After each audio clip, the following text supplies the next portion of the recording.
Northern France, late autumn 1944. A gray fog rolls across the open fields near the Meuse River. The air is heavy with rain and the low growl of distant engines. On the German line, a group of weary sentries peer through binoculars, their eyes fixed on the horizon. There, beyond the hedgerows, an American armored column seems to be forming. Convoys of jeeps, half-tracks, and tanks emerge through the mist. Canvas tents rise. Radio chatter crackles in the cold night air. Floodlights flicker, throwing long shadows over the mud. The Germans tighten their belts, certain a major offensive is about to begin. Orders are relayed. Artillery coordinates prepared. The Allied buildup looks massive, too massive. Then, a strange silence. The wind shifts. One sentry notices something odd. The tanks are too light, the wheels don't bite into the earth. He rubs his eyes. The sound of engines continues, but the vehicles do not move. Moments later, a distant light flickers again, not from steel, but from fabric swaying under the night breeze. What they are seeing isn't an army at all. It's a performance, the work of the U.S. 23rd Headquarters Special Troops. By mid-1944, the Allied campaign in Europe had reached a new and dangerous phase. After the breakout from Normandy, American, British, and Canadian forces were racing across France, pushing the German Wehrmacht back toward its own borders. But as the Allies advanced, their greatest strength also became their greatest weakness: momentum. The front was stretched thin. Dozens of divisions scattered across hundreds of miles. Supply lines strained and intelligence gaps widened. Commanders needed to mask their movements, to confuse the enemy about where the next hammer blow would fall. That need, for illusion, distraction, and misdirection, would give birth to one of the most extraordinary units in modern military history. Deception was not new to warfare. The British had already proven its worth. During the planning for D-Day, Operation Fortitude had created entire phantom armies, complete with fake radio networks, inflatable landing craft, and dummy tanks, to convince the Germans that the invasion would come at Pas-de-Calais rather than Normandy. When that deception succeeded, it saved tens of thousands of Allied lives. American commanders took note. If illusion could protect a secret as vast as D-Day, perhaps it could also protect soldiers in the field, by tricking the enemy into attacking where no real troops existed. In the summer of 1944, the U.S. Army formed a new kind of fighting force, the 23rd Headquarters Special Troops. Their mission was not to attack, but to pretend to. They would simulate entire divisions, complete with tanks, artillery, and supply convoys, to make the Germans believe Allied strength existed where it did not. It was, in essence, a traveling deception machine, and the men chosen to operate it were unlike any other soldiers in the American Army. Artists, architects, radio engineers, stage designers, sound technicians, even fashion illustrators, were recruited from across the United States. Many had studied at art schools or worked in advertising agencies before the war. Their weapons would be paint, sound, and light. Among them were names that would later become famous: fashion designer Bill Blass, photographer Art Kane, and sculptor Ellsworth Kelly. But in 1944, they were simply soldiers of illusion. The 23rd was assembled under tight secrecy at Camp Forest, Tennessee, and later trained at Pine Camp, New York. Their official designation gave no clue to their purpose. Even many within the Army had no idea what the unit actually did. The men joked that they were the biggest show on earth, a traveling circus designed to fool the Germans. Their arsenal was both primitive and brilliant. Inflatable tanks and trucks made of rubberized fabric could be inflated in minutes with air compressors. Lightweight decoy artillery could be dragged by a handful of men. Special effects teams could lay out convincing tracks in the mud to simulate heavy vehicle traffic. Loudspeakers, some weighing over half a ton, could project recorded engine noises, gunfire, or troop movements across miles. And a team of expert radio operators could mimic the transmission style of any real American division. By blending visual, sonic, and radio deception, the Ghost Army could conjure up an entire phantom division overnight. To an observer from the air or a listening post miles away, it looked and sounded exactly like the real thing. But the idea was not without risk. To operate effectively, the 23rd had to work dangerously close to the front, often within range of enemy artillery. A single misstep could expose the ruse and lead to disaster. Moreover, within the traditional military establishment, some officers viewed them with suspicion. Soldiers were supposed to fight, not perform. Deception to some felt dishonorable, yet the strategic logic was undeniable. Every day the Ghost Army could mislead the Germans was another day saved for real combat units to prepare or reposition. The battlefields of Europe were about to become a stage, and illusion would become a weapon as powerful as any tank or gun. From the hedgerows of Normandy to the forests of Belgium, the 23rd Headquarters Special Troops would soon begin their mission, one operation at a time, each more daring than the last. Their first tests came quietly, hidden beneath the larger thunder of the Allied advance. The 23rd Headquarters Special Troops landed in France just weeks after D-Day. It was August 1944, and the battlefields of Normandy were still scarred from the heaviest fighting of the war. Smoke hung over the shattered hedgerows. Roads were choked with wreckage, burned-out tanks, broken trucks, and the bodies of horses used by retreating German forces. For the men of the Ghost Army, this was their first taste of Europe, and their first challenge. They were soldiers of illusion in a landscape of ruin. Their orders were clear: to protect the advance of General George S. Patton's Third Army by simulating additional armored units on his flanks. In other words, they were to pretend to be more divisions than actually existed, forcing the Germans to disperse their defenses and buy time for Patton's real spearheads to strike. The 23rd's debut came near the town of Brest in Brittany. The Germans were holding the port with fierce resistance, and the Allies needed to divert attention away from their real movements.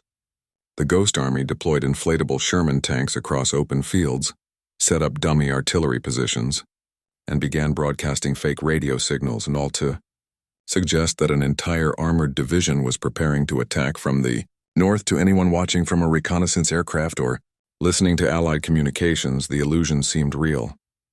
The Germans responded by repositioning units, exactly as Allied planners had hoped. It was a quiet victory, invisible in headlines, but crucial in protecting the lives of soldiers fighting the real battle for Brest. From that point onward, deception became an essential part of Allied maneuver warfare. The Ghost Army moved like shadows, appearing, disappearing, and reappearing wherever confusion could serve strategy.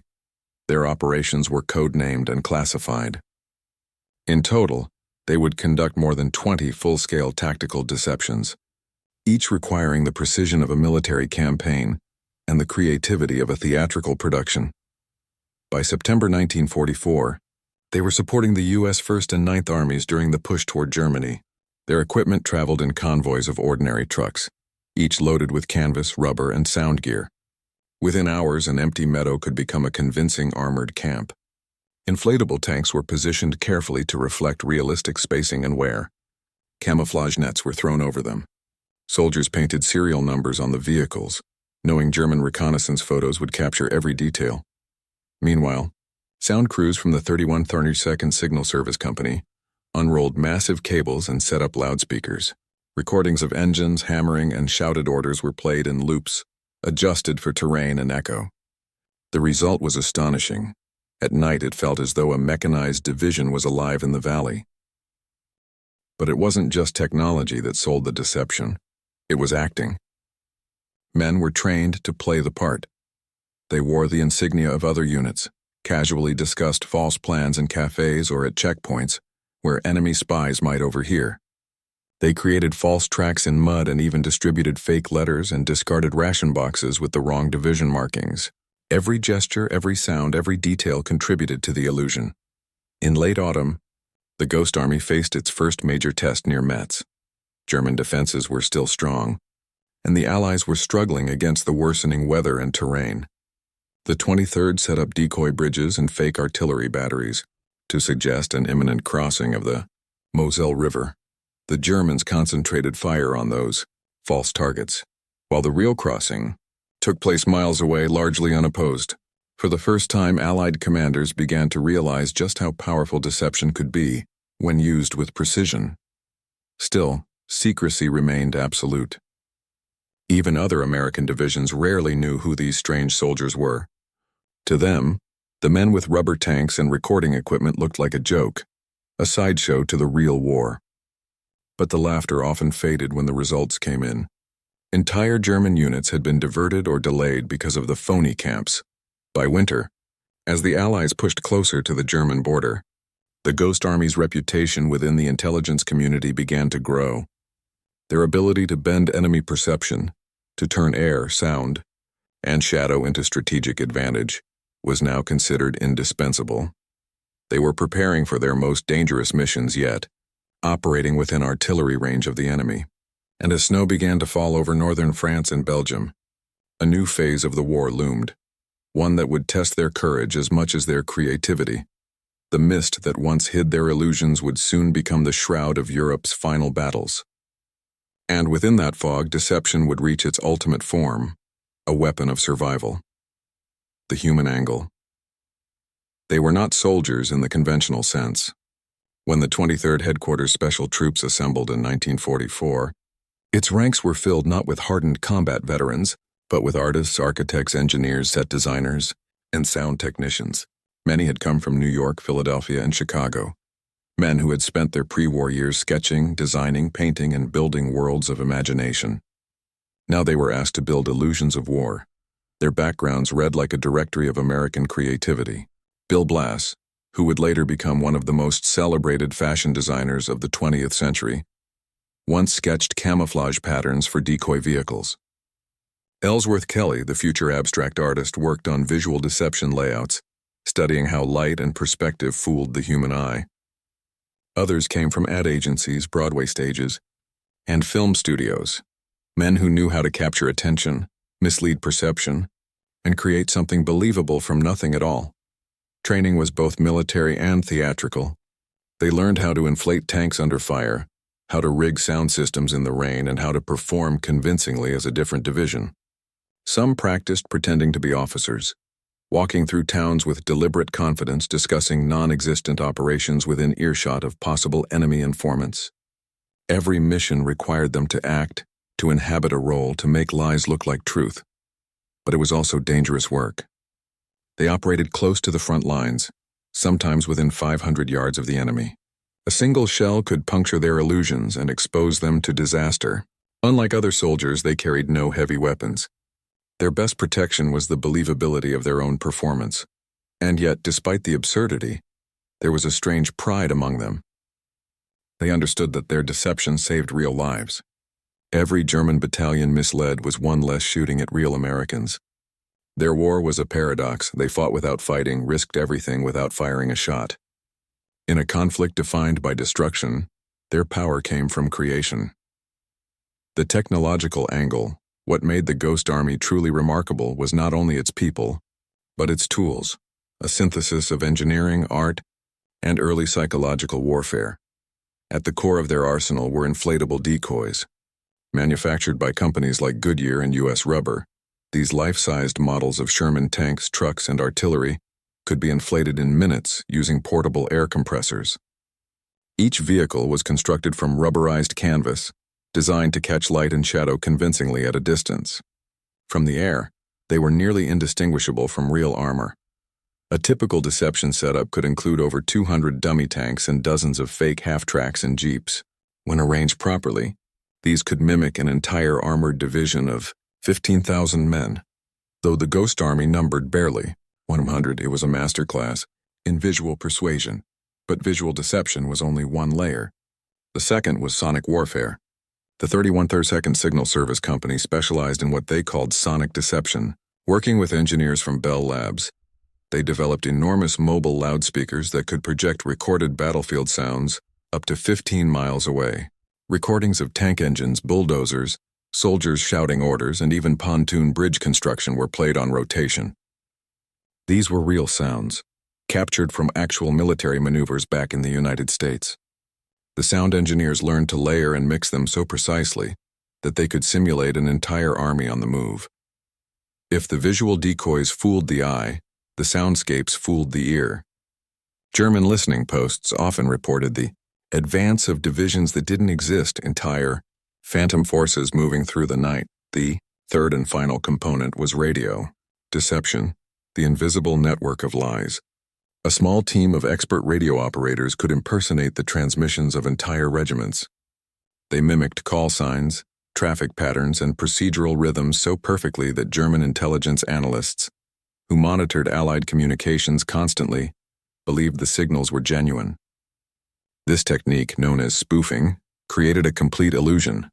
Visible forces on the ground, audible movement in the air, and radio chatter confirming their existence. So, together, these three layers, visual, sonic, and radio, formed the triad of deception that made the Ghost Army's illusions indistinguishable from real warfare. Every mission required days of preparation, technical precision, and creative judgment. Lighting had to match the moon's phase. Sound direction depended on wind. Radio operators studied authentic transmission styles for the divisions they were impersonating. Nothing was left to chance. And behind the technology was an understanding of psychology, how fear, assumption, and expectation could be used as weapons. If a German commander believed he was outnumbered, he would act accordingly. In deception, belief was more powerful than firepower.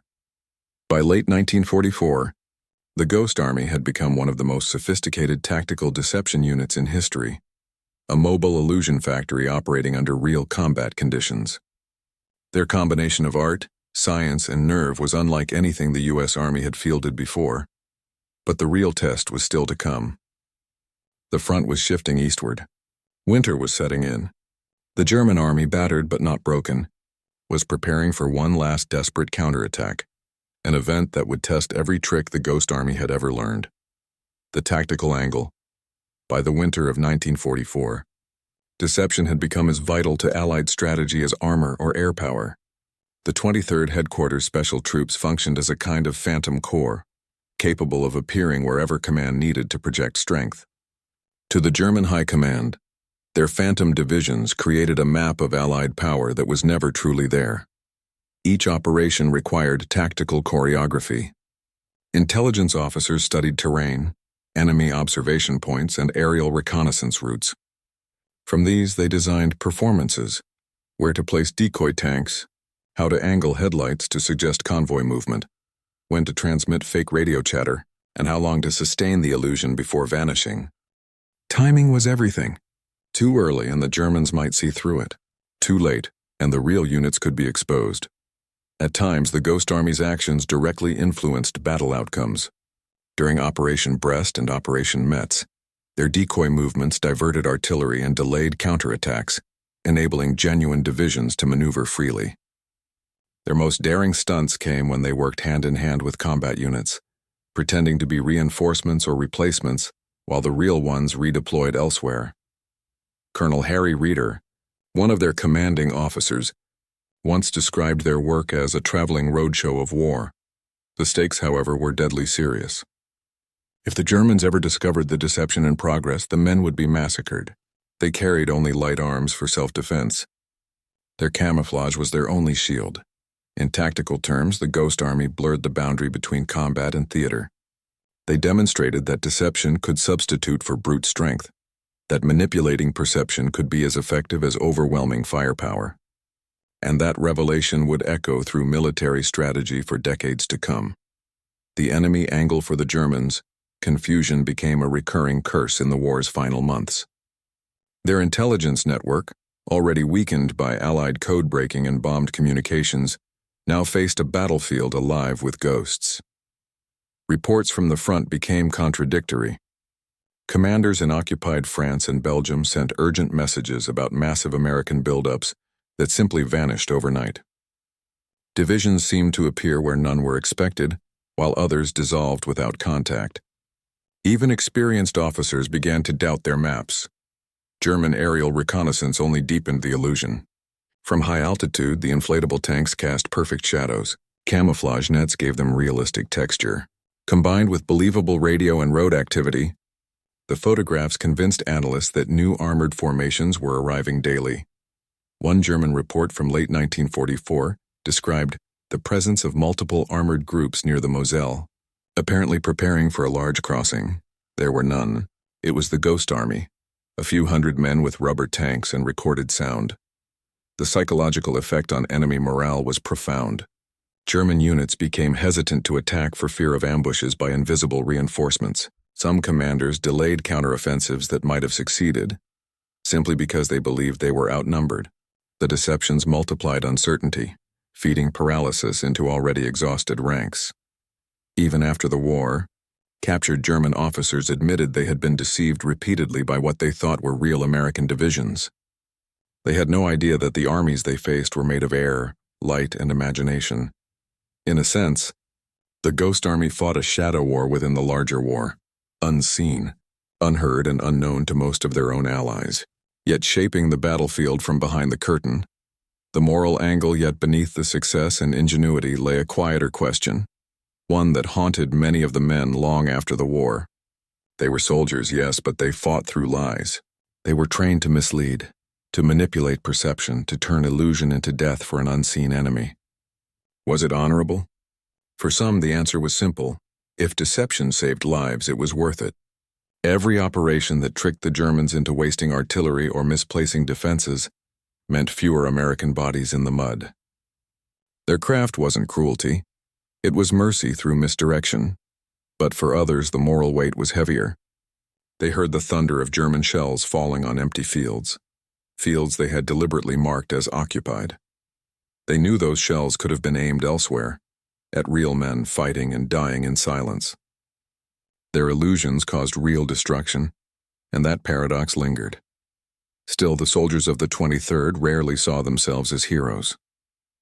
They were craftsmen, technicians, performers, doing their part in a vast machinery of war. Many spoke later of a strange detachment, as if they had been watching the war rather than fighting it.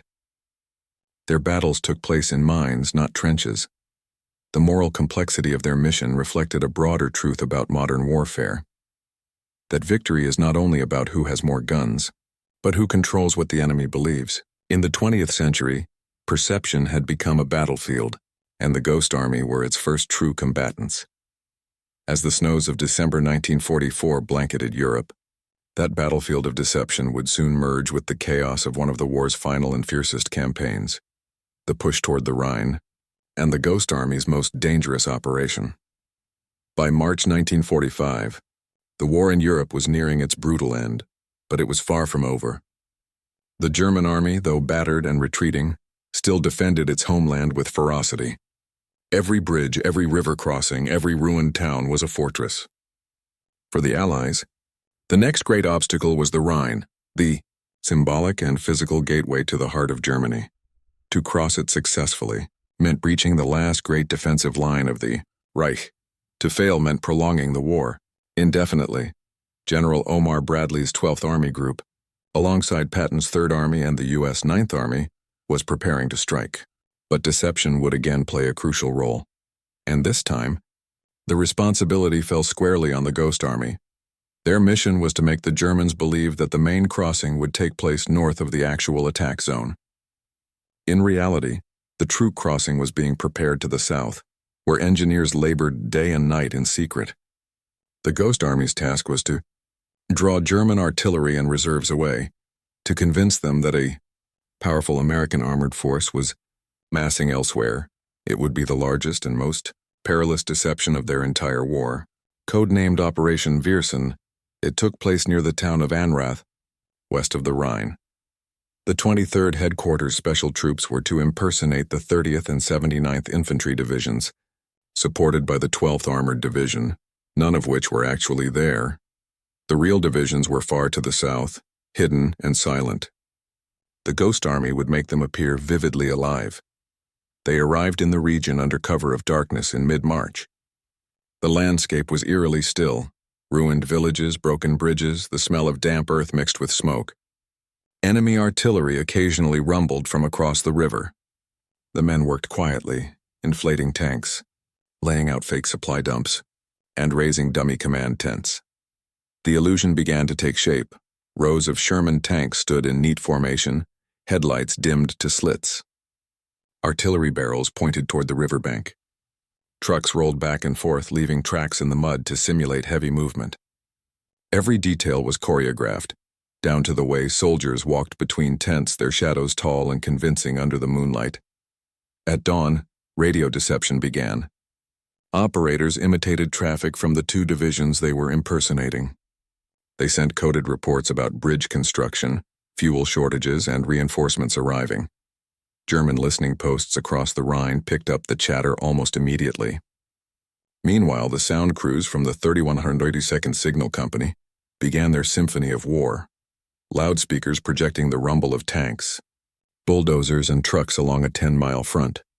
To any German observer, the signs were unmistakable. An American assault was imminent, but it was not just the equipment that sold the act, and it was the men themselves. Dressed in the insignia of the 30th and 79th Divisions, Ghost Army soldiers casually mingled in nearby towns. They accidentally let rumors slip to French civilians that big things were coming near Viersen. These civilians, known to sometimes relay information to German intelligence, became unwitting couriers of the deception. It was theater at a continental scale. As days passed, German reconnaissance flights confirmed the illusion. Aerial photographs showed massed vehicles, tents, and artillery positions. Analysts in enemy command posts circled the area on maps, convinced that the Allies would soon strike there. Artillery and reserves were redirected northward, precisely as planned. The Ghost Army's performance had drawn the enemy's eyes away from where Patton's and Bradley's real forces were preparing to cross. The deception had to hold long enough for the engineers and infantry on the southern flank to reach the river in secrecy. Every night, the men of the 23rd adjusted their setups, moving tanks a few hundred yards, rearranging trucks, altering sound loops to suggest growing momentum. They even staged fake supply deliveries, lighting fires in oil drums and playing back engine sounds to simulate refueling. The more believable the chaos, the deeper the Germans fell into the trap. But there was danger in every hour. The Germans began shelling the decoy positions, blindly but heavily. Several inflatable tanks were shredded by shrapnel. A sound truck was hit and destroyed. Yet the deception held. No one fled. The performance had to go on. They were firing at air, one veteran later said, and that was exactly what we wanted. The bombardment, paradoxically, proved the success of their mission. The Germans believed what they were seeing and hearing. For 7 tense days, the Ghost Army maintained the illusion. Then, on the night of March 23, 1945, the real crossing began, miles to the south at Wesel. Under cover of darkness, real divisions of the 9th Army began moving silently across the Rhine, facing almost no concentrated resistance. German reserves had been drawn away. Command attention had been fixed on the Ghost Army's stage. By the time the enemy realized their mistake, the Allies were already across the river, the Rhine line breached, Germany's last defense collapsing. The deception at Viersen had achieved what every commander dreams of, a perfect illusion, executed without detection and measured not in enemy dead, but in lives saved.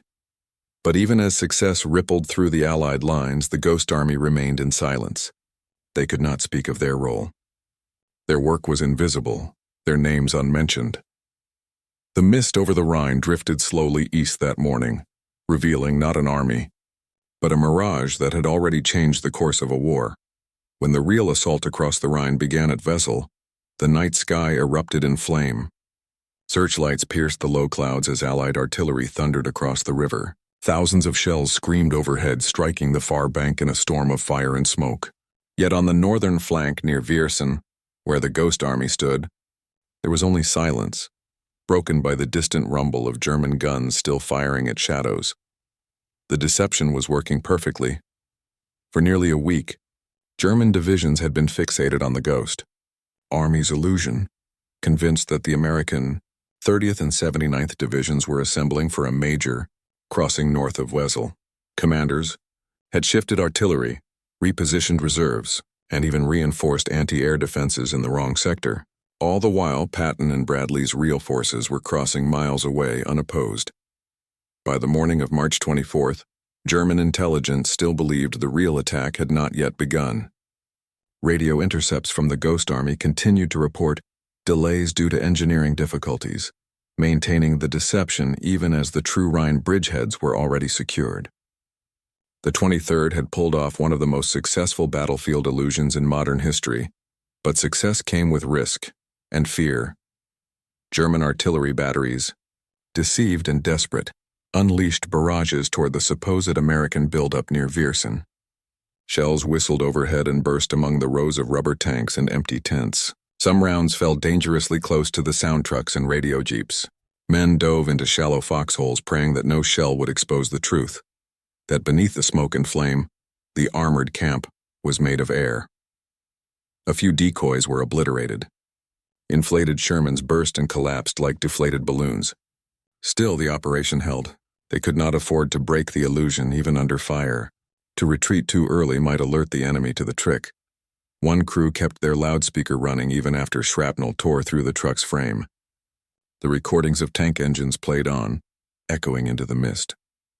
From across the river, it sounded like reinforcements were still arriving. To the Germans, the battlefield remained alive. By late afternoon, Allied High Command received confirmation. The Rhine crossing was a success. At Wesel, pontoon bridges had been laid, divisions were pouring across, and the German defensive line was collapsing. The enemy was in disarray, caught between illusion and reality, unable to tell where the real war was being fought. Only then did the Ghost Army begin to withdraw. Inflatable tanks were deflated and folded away. The sound equipment was silenced. Radio transmissions ceased.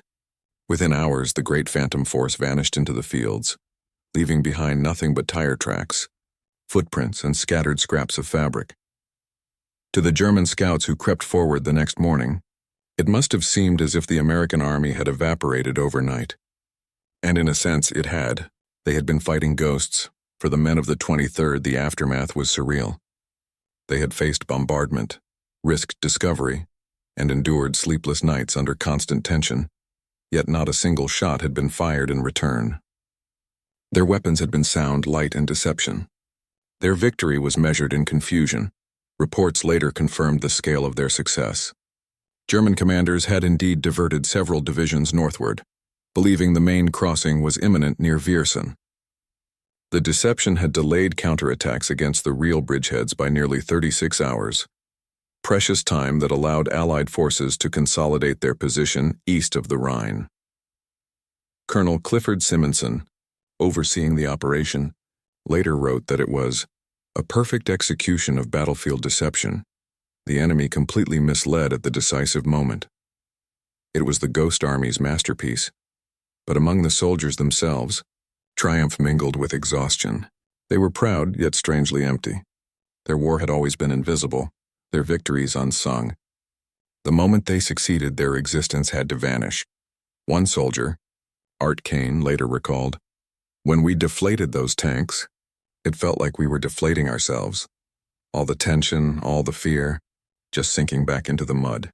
In the days that followed, as the Rhine crossings expanded and Allied forces surged deeper into Germany, the Ghost Army quietly packed up and moved on once more, toward new operations near the Elbe. They would perform a few more deceptions before the war's end, but none would rival the precision or scale of Viersen. By April 1945, the end was near. Hitler's Reich was collapsing. Allied and Soviet armies were closing in from both directions. For the 23rd, their role was nearly finished. They had helped open the gates to Germany not with gunfire, but with imagination. Their illusions had cleared the way for real armies to deliver the final blows. As they stood along the Rhine after the operation, watching real divisions march eastward, many of the Ghost Army's men felt a strange disconnection, pride mixed with anonymity. They knew that history would record the divisions that crossed the river, not the ghosts who cleared the way, and so, like the mist that had once hidden their false convoys, the 23rd Headquarters Special Troops faded quietly from the battlefield, leaving behind one of the most extraordinary untold stories of World War II. In the weeks following the Rhine deception, the Allied advance across Germany became unstoppable. The Wehrmacht, already fractured by losses on every front, struggled to regroup. Bridges were captured intact, supply lines severed, and towns surrendered with barely a fight. Behind this momentum lay not just overwhelming firepower, but also the quiet influence of deception. Military intelligence later confirmed what the Ghost Army had suspected. Their illusions had saved countless lives. The misdirection at Viersen had drawn German artillery and armor away from the real crossing points. The confusion delayed counterattacks that might have inflicted heavy casualties on engineers building pontoon bridges or infantry wading through the icy waters of the Rhine. In operational terms, the deception had achieved exactly what it was designed for: to create doubt in the enemy's mind, to fracture decision-making, and to distort battlefield awareness. In warfare, hesitation can be fatal. The Ghost Army had made the enemy hesitate, but official recognition would not come easily. To protect the techniques used, inflatable decoys, sonic recordings, and radio impersonation, the entire existence of the 23rd Headquarters Special Troops was classified. For decades, their mission remained hidden in military archives, sealed under the simple heading, Deception Unit. While the world celebrated the fall of Berlin and the surrender of Germany in May 1945, the men of the Ghost Army quietly returned home. There were no parades, no medals, no stories in the newspapers. Most of them never even told their families what they had done. They blended back into civilian life: artists, architects, sound engineers, designers, carrying with them the memories of a war fought with imagination instead of bullets. They had used their creative skills not to destroy but to protect. In the debrief reports that circulated among Allied command, several generals acknowledged the Ghost Army's effectiveness. Major General Jacob Devers of the 6th Army Group wrote that the deception played a critical role in maintaining the element of surprise and minimizing casualties during the final crossings.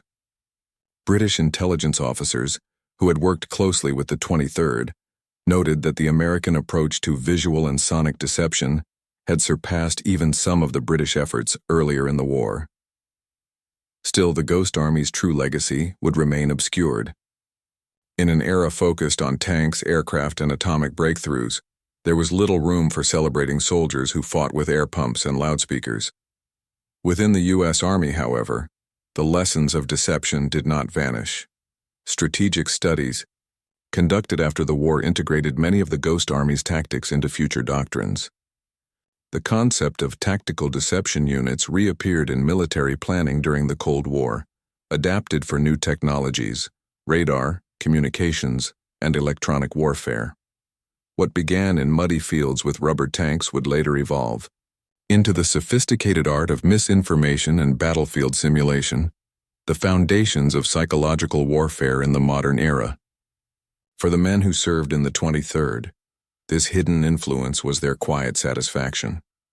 They had watched entire enemy divisions redeploy because of their illusions.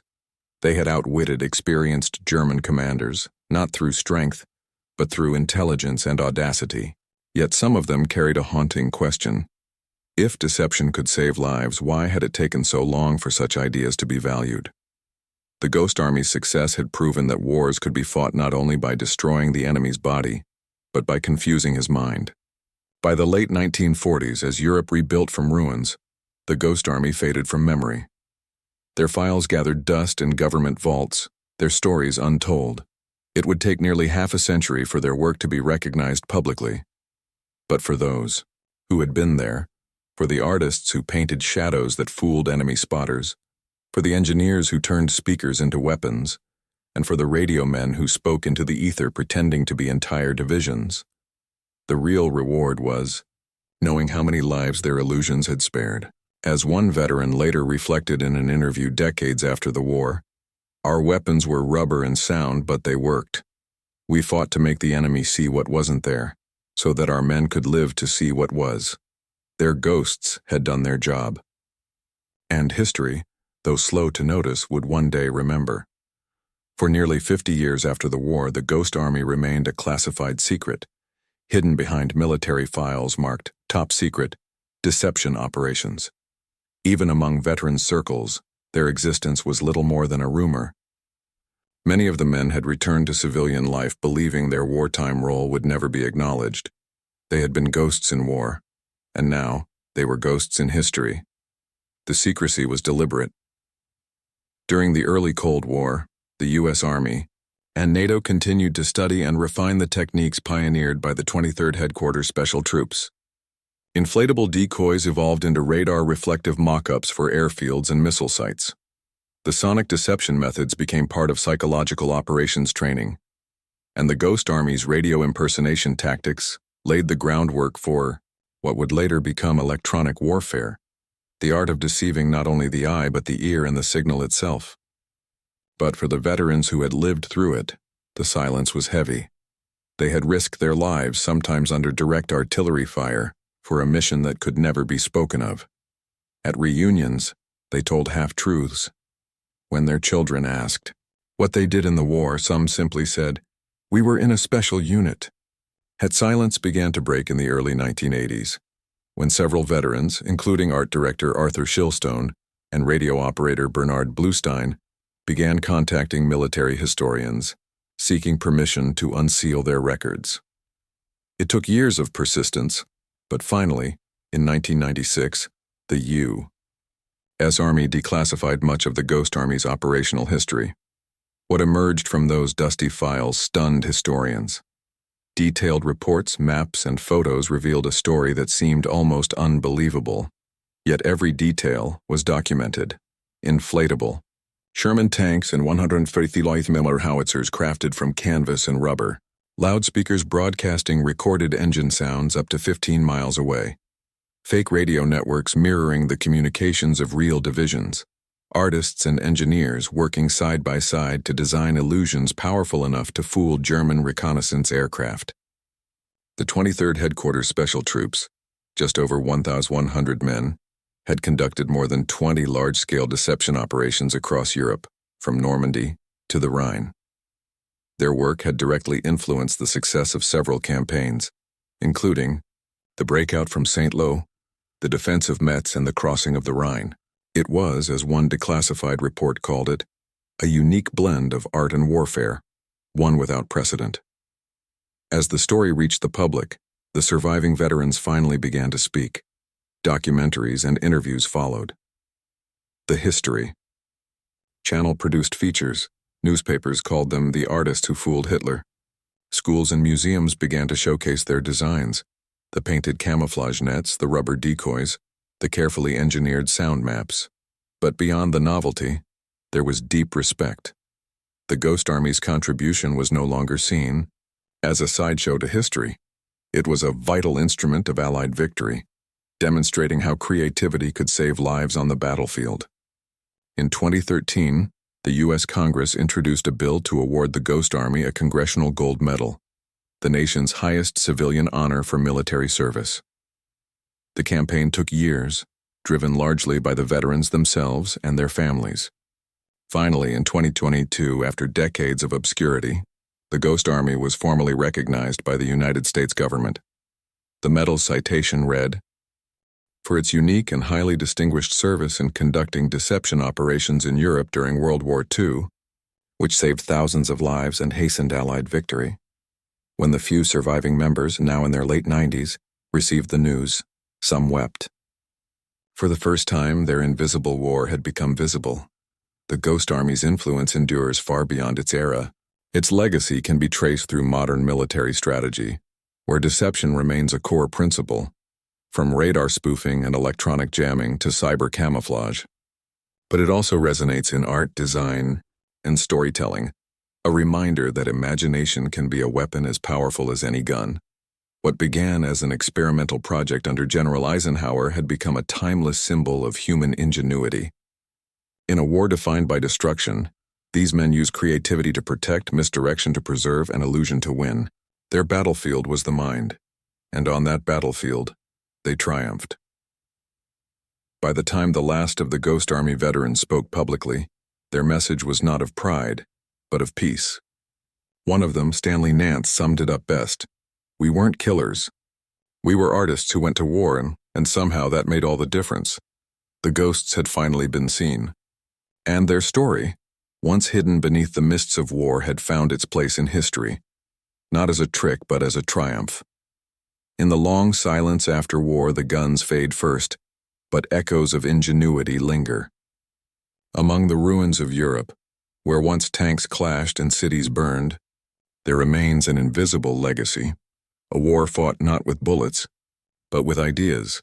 The Ghost Army was born from desperation, yet it revealed something profoundly human. When steel and fire reached their limits, it was imagination that found a new path. These soldiers turned art into armor, brushstrokes into camouflage, sound into strategy, illusion into survival. They proved that deception, when wielded with purpose, could be an act of mercy. Their story reminds us that victory is not always measured by destruction. Sometimes it is measured by the lives not lost, the bridges not bombed, the towns that surrendered without a fight. In the shadow of total war, the Ghost Army offered a glimpse of a different kind of strength, one rooted in intellect, courage, and creative defiance. Today, their legacy extends beyond military history. It speaks to every field where truth and illusion intersect, from technology to art, from diplomacy to psychology. They showed that even in the darkest moments, humanity's greatest weapon is its imagination, the ability to see not only what is, but what could be. Standing in a museum today, before one of their inflatable tanks or weathered sound maps, one can almost hear the whisper of that long-ago night on the Rhine, the rustle of canvas in the wind, the hum of recorded engines, the flicker of lights in the mist, an army that never existed saving those who did. The men of the 23rd Headquarters Special Troops have all but passed into history now, but their illusions still shine, gentle, enduring reminders that sometimes the greatest courage lies not in force but in creation. They were soldiers, artists, and dreamers, fighting a war of shadows so that others could walk in light. In a conflict defined by noise, they chose silence. In a world of destruction, they created deception to preserve life. And in the story of human warfare, they remain what they always were: ghosts, whose brilliance forever haunts the fog of war.